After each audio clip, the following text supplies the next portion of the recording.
Hello everyone, this is Professor NekNek, and I'm going to teach you how to make coffee using a dripper.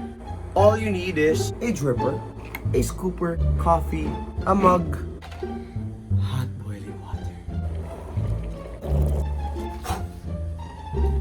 paper filter. So place the paper filter, coffee.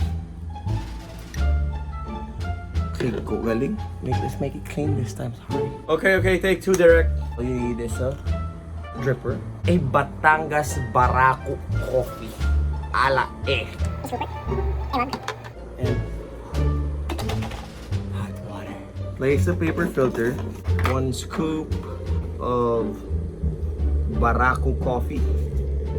Place it on top of the mug. Place the hot boiling water.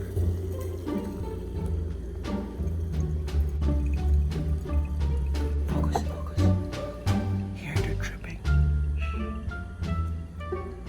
Dripping. Coffee dripping.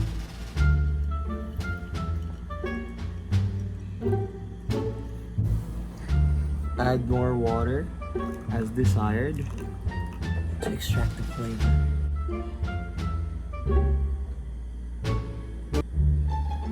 You see it dripping?